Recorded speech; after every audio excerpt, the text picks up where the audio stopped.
আসসালামু আলাইকুম, good morning.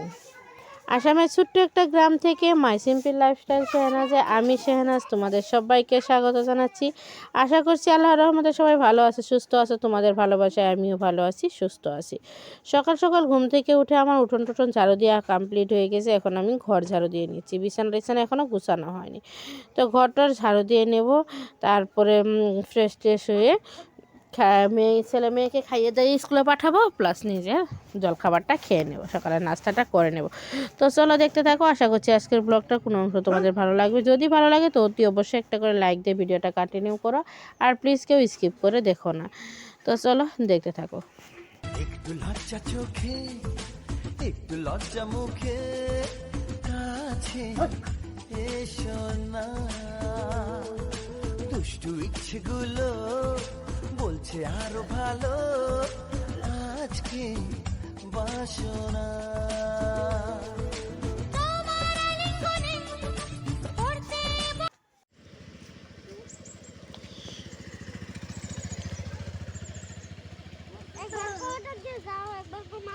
মানে নাক ঢাকো, মাস্কটা দিয়ে ঢাকো সুন্দর করে।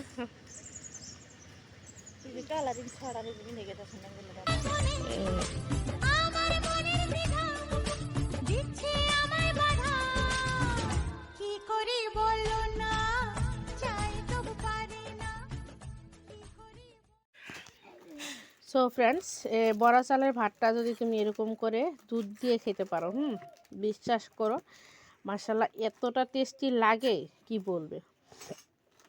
তো একদম গাঢ় ঘন দুধ, জল দেওয়া দুধ আসছিল, তো দুধ দিয়ে আমি খাচ্ছি। আমি বড় চালের ভাতটা রান্না করলে আমি দুধ দিয়ে খাই, আমার কাছে খুব টেস্টি লাগে।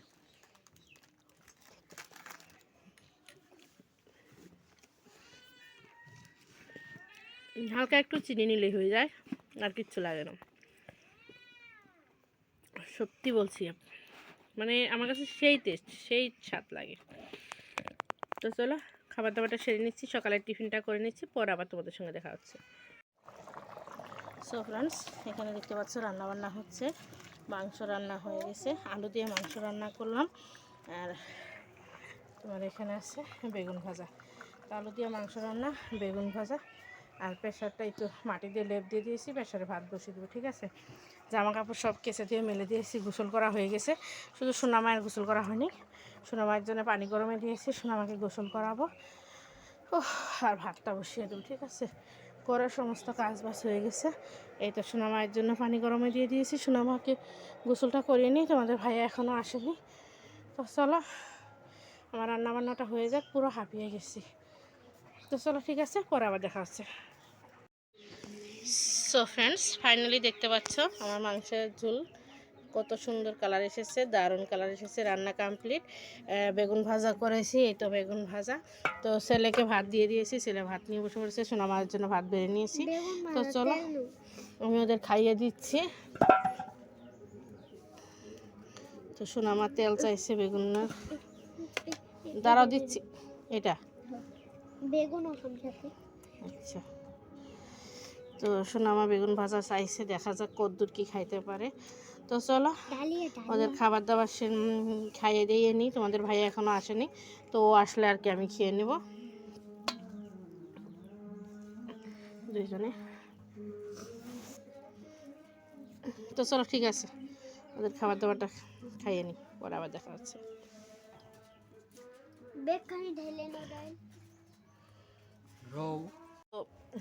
ফ্রেন্ডস, তোমাদের ভাইয়া আজকে দোকান থেকে সারাটা দিন বাসায় আসেনি, আস্তে আস্তে রাত্রিবেলা আসলো। তো আসার পরে আমরা দুপুরের ভাত খেলাম দুইজনে মিলে, দুইজনে একসঙ্গে খেয়ে নিলাম। তো এখন আবার বলছে কিছুক্ষণ আগে, চালটা ভিজানো প্রায় 1 ঘন্টা হয়ে গেছে আমার। তো বলছে যে চিতপিঠা ভেজে দাও, আমি রাত্রিবেলা আবার চিতপিঠা, চা বা মাংস আছে এগুলো দিয়ে খাবো।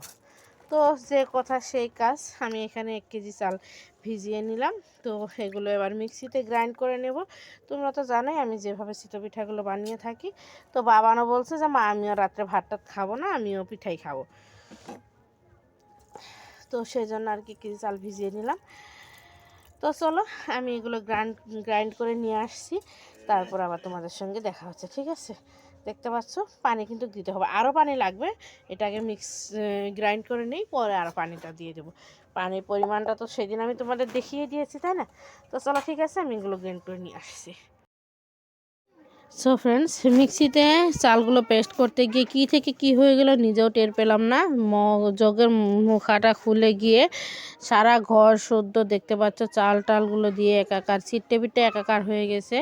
মানে বোর্ডে, কারেন্টের বোর্ডে অবধি পানি চলে গেছে। হঠাৎ করে মিক্সিটা বন্ধ হয়ে গেল।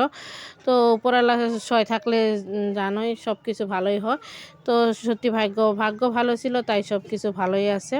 মানে কত বড় বিপদের হাত থেকে যে রেহাই পেলাম সেটা একমাত্র উপরওয়ালাই ভালো জানে, তাই না? তো চলো এবার এগুলো সাফা করে নিই। তারপরে তোমার আবার এক জগ চাল পেস্ট করা হয়ে গেছে। তারপরে পরবর্তী আরেক জগ চাল দিতে গিয়ে এরকমটা হয়ে গেছে। তো কি করার, কিচ্ছু করার নেই। তো বুয়ো পিঠা খাবোই, তাই না? তো চলো এগুলো সাফা করে নিচ্ছি, পরে আবার তোমাদের সঙ্গে দেখা হচ্ছে। তো ফাইনালি ঘরটার মুছে রেডি, দেখতে পাচ্ছ ফ্যান দিয়ে রাখছি, না হলে তো ঘরটা শুকাবে না রাত্রিবেলা। তো এবার আসলাম পিঠেগুলো ভাজতে। ঠিক আছে, পিঠে খাবো তবু আজকে আমরা। এটা সাফা করা হয় নাই, এটা কালকে বাইরে করে সাফা করতে হবে। তো সেই জন্য এটা আর কি এখন হাত দিলাম না, এখন হাত দিলে প্রচণ্ড রাত হয়ে যাবে। তো সেই জন্য এটাতে হাত দিলাম না। তো চলো এবার আমি পিঠেগুলো ভেজে নিচ্ছি। তো ফ্রেন্ডস, আজকে রাত্রের ডিনারে গরম গরম চিতই পিঠে আর হলো মাংস। ওয়াও, জাস্ট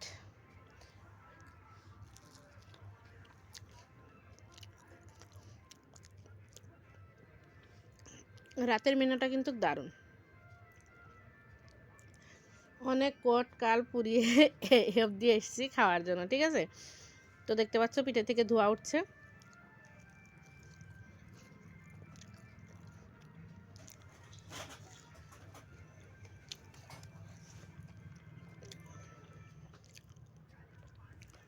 গরম গরম এরকম ছিদ্রযুক্ত চিতই পিঠার সঙ্গে কিন্তু মাংস একদম দারুণ, খেতে দারুণ লাগে। তো চলো ফ্রেন্ডস, আজকের মতো ভিডিওটা এখানে এন্ড করছি। সবাই ভালো থেকো, সুস্থ থেকো। ফিরে আসছি নতুন দিনে নতুন আরেকটি ব্লগ নিয়ে। ততক্ষণের জন্য আল্লাহ হাফিজ।